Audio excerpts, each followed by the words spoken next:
Radio, e cila ju qetëson zemrën. Radio Pendim. www.radiopendimi.com.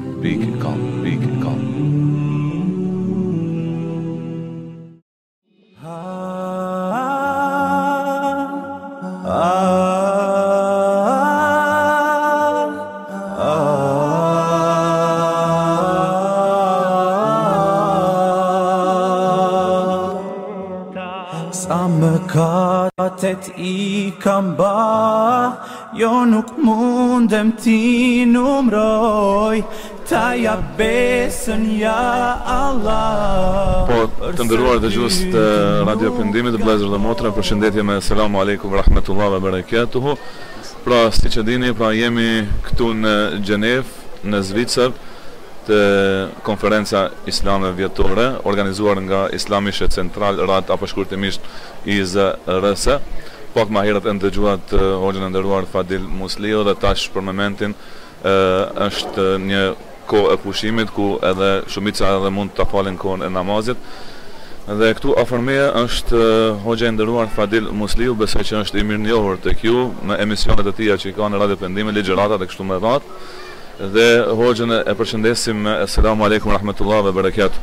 Aleikum salam wa rahmetullahi ve berekatuh. Faleminderit për ftesën për këtë intervistë. Hoxhë nderuar, Allah shpëleft mas parin për gatishmërinë që jeni I gatshëm për ta dhënë edhe një intervistë të shkurtë këtu. A mund të na tregoni cilat janë përshtypjet e juaja sa I përket këtij organizimi në përgjithësi? Bismillahirrahmanirrahim. Fillimisht të falenderoj Allahun që ma mundsoi këtë vit të jem në njëri prej atyre të cilët në farë mënyrë përfaqësuan komunitetin shqipfalës nga Ballkani, po edhe nga Evropa. Vërtet përshtypjet janë madhështore. Është kënaqësi dhe është nder dhe privilegj të jesh në një ambient të këtillë. Dhe them të drejtën, ambiente të këtilla nuk mund të ofrojnë edhe organizatat më të vjetra ndoshta që janë në Evropë, e lemo një organizat siç është Këshilli Konsultativ I muslimanëve të Zvicrës. Andaj vërtet ajo për të cilën kemi ardhur ndoshta është arrit. Fillimisht jemi takuar me hoxhallar, me dietar të ndryshëm nga vende të ndryshme të botës, jemi takuar me vëllezërit tonë musliman nga lindja dhe perëndimi dhe nga Evropa. Dhe janë takuar edhe vëllezërit musliman ndërmjet veti, motrat muslimane dhe fëmijët, dhe atmosfera vërtet është madhështore, atmosfera është impozante këtu në Gjenev, në sallat e këtij hoteli ku po mbahet konferenca islamike vjetore. Hoxhë nderuar, mund të na tregoni domethënë se kur keni mbërri këtu dhe a keni pas mundësi që ndoshta ta shikoni edhe këtë vend këtu, dilni pak çetitni apo nuk ju ka premtuar koha? Thonë të drejtën, ne që kemi lind musliman dhe jemi rrit musliman, duhet I marrim shembull muslimanët e konvertuar, këta të cilët e kanë pranuar Islamin. Ftesa mu më ka ardhur dikun ndoshta para 2 muajve, kom ditë se do të jem njëri prej ligjëruesve këtu, prej referuesve në këtë konferencë islamike vjetore. Edhe për temën jem konsultu me vllahun edhe me koordinatorin Ohesin e konferencës Nikolas Blankon, dhe të gjitha para përgatitjet janë bën në nivel. Po ashtu edhe ardha ka qenë me kohë, kam arrit dje nga Prishtina në Cyri dhe Cyri në Gjenev. Mbrëm jemi akomodu këtu në ambientet e hotelit, jemi taku prakisht me të gjithë referuesit që janë këtë konferencë, jemi pa edhe me vllazërit tonë të cilët po na shoqërojnë neve si përkthyes, si shoferi edhe të gjitha këto. Dhe ajo që po më bën përshtypje se është hera parë që jam në Gjenev, është një vend mjaft tërheqës dhe atraktiv për turista. Po nuk do t'i bëj marketing tash në Gjenevës, por më kanë lënë përshtypje dhe mbresa të mira. Po ajo që më kanë lënë më shumë përshtypje, më kanë lënë vllazërit musliman me të cilët u takova, dhe një pjesë e madhe prej tyre janë që për herë të parën e shihem me ta. Po. A keni menduar se në diasporë mund të bëhet një organizim I tillë madhështor siç është ky organizim që është duke vazhduar tash? Po më bo I sinqert nuk e kom paramendu kështu kaq mirë. E kom paramendu që do të bëhet mira, mo jo kaq nivel edhe organizimit që do të rrjedh kështu, do të thotë hap pas hapi çdo sen kohën edhe në vendin e vet. Dhe po them edhe një herë, muslimanët e konvertuar kanë bardh nga kultura e tyre e korrekcisë edhe në islam kanë bardhë të ashtu që duhet me qenë edhe në islam. Përmbajtja e termineve, përmbajtja e temave, përmbajtja e takimeve të ngushta dhe të gjëra ndërmjet ekipeve punuese është për çdo nivel. Andaj të gjithë vllaznit edhe motrat, si duket edhe fëmijët po e çojnë mesazhin vend si duhet të jetë muslimani evropian. Në fakt kështu duhet me qenë me Kur'an edhe me Sunet, mirë po muslimanët nga lindja në farë mënyre sikur e kanë ul pak imazhin. Edhe e kanë bërë do të thotë një bindje se muslimani kur organizon diçka nuk mund t'i dalë në krye suksesshëm. E kjo këtu e demantoj se muslimanët mund të organizojnë, mund të jenë shumë të suksesshëm dhe mund të jenë në grupin e atyre që t'ua kesh lakmi për organizimet e bëra. Dhe nuk kam diçka të veçantë të them, vetëm se në të gjitha vendet e Evropës ku kam qenë, në jo këtë që i kam vizituar, edhe në të gjitha tribunat ose ligjëratat, nuk kam hasë në një mirëpritje kaq të ngratë edhe në organizim kaq madhështor të mundshëm.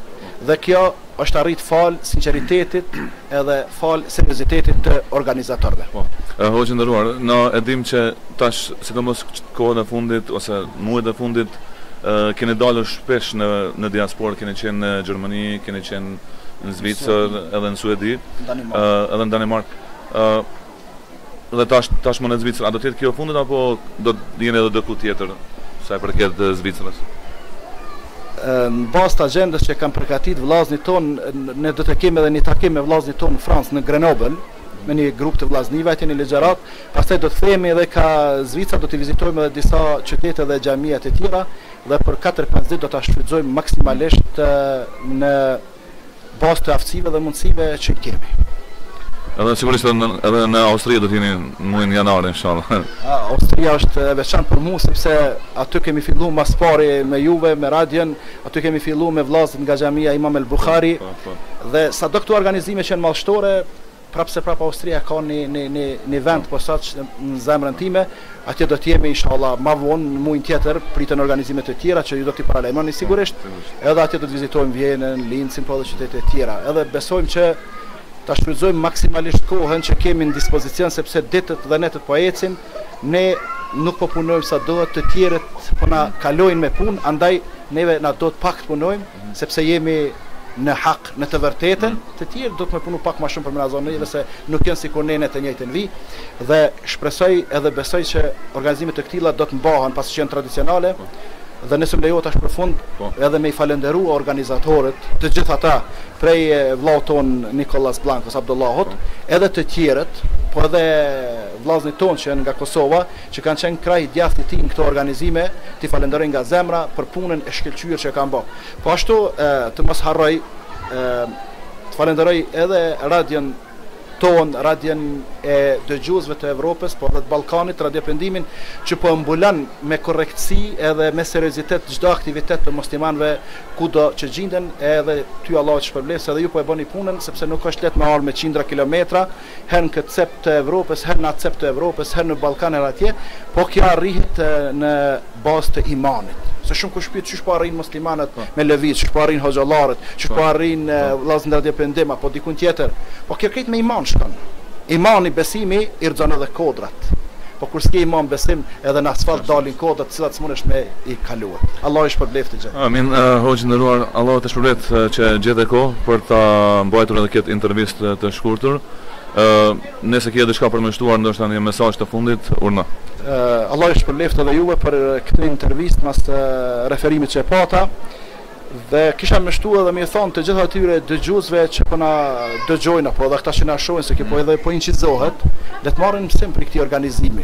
Dhe unë në një farë mënyrë po kam xhelozi të lejuar për këtë organizim. Çfarë do të thotë me pas xhelozi të lejuar?